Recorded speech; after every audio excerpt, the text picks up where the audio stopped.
Welcome back, everyone. In the standard text of the Quran, Surah 33:6a reads, "The Prophet is nearer to the believers than they are to themselves. His wives are their mothers." If Muhammad's wives are the mothers of the believers, then by extension does that mean that Muhammad is the father of them?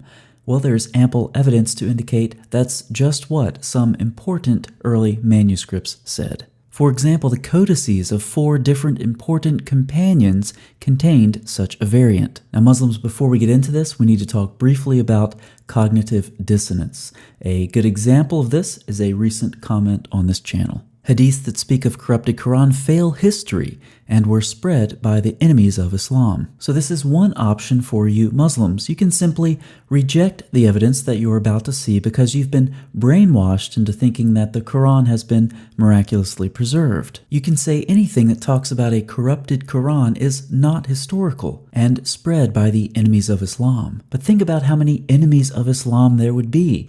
Imam Bukhari talked about variants in the Quran, so he's an enemy, as well as those who narrated the traditions he preserved. The same with Imam Muslim, and the same with the 4 companions that we saw before. More early enemies of Islam would be Caliph Abd al-Malik and his general al-Hajjaj. They were closely involved with introducing numerous changes to the text, while seeking to put an end to disagreements over the consonantal skeleton of the Quran. Al-Hajjaj reportedly removed from the text certain unidentified verses that threatened the interests of the Marwanids. But are these enemies of Islam, or are they devout Muslims who lived long before lies about miraculous preservation of the Quran developed?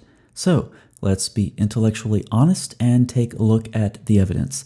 Let's compare the standard reading with the variant found in these early manuscripts. The standard reading, "The Prophet is nearer to the believers than they are to themselves, his wives are their mothers." And the variant reading, "The Prophet is nearer to the believers than they are to themselves, and he is their father, his wives are their mothers." Other than the codices of the 4 companions which contained this reading, there's even more evidence. This was one of the readings, according to Qatada, and Al-Hasan al-Basri said that he is their father is the first reading. Umar had some issues with this variant as well. He heard a boy reading it and ordered him to erase those words. The boy said, "No, I'm following Ubay ibn Ka'b's reading."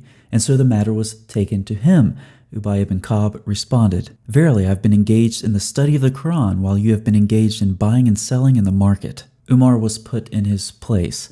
Now, memories of this variant show up elsewhere. Mujahid describes it in the 8th century and Abd al-Razik in the 9th century. Now, why would this variant have been removed?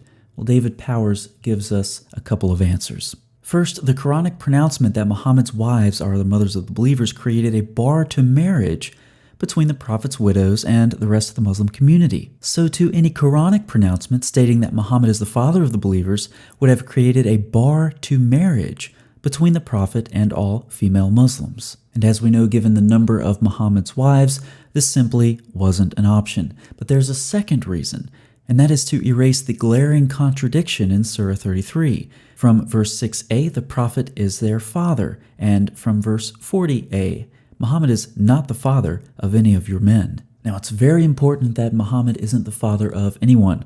The Quran teaches that prophethood is hereditary, and if Muhammad had a son who reached puberty and outlived him, then Muhammad wouldn't be the last prophet.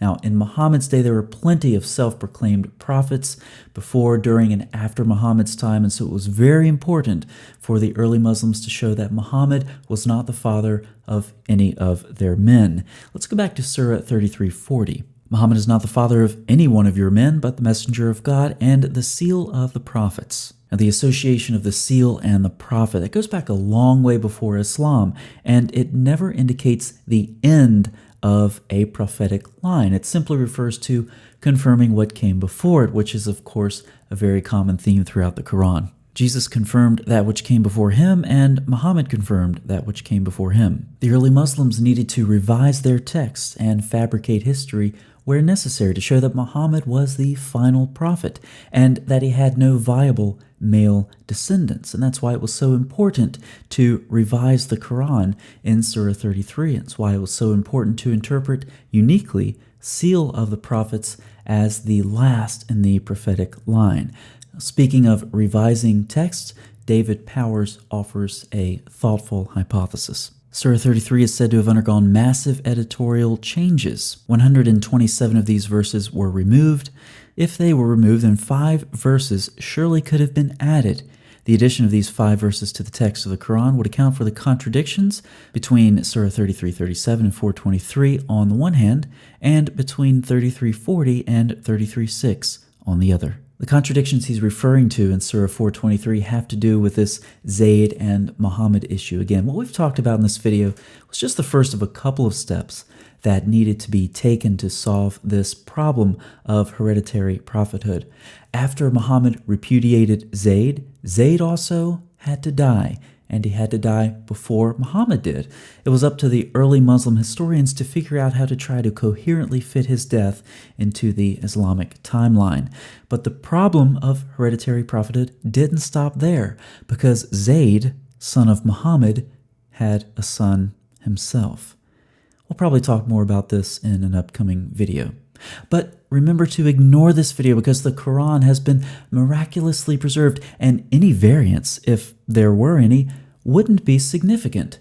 They only have to do, in this case, with Muhammad being the final prophet of Islam. I'll see you next time.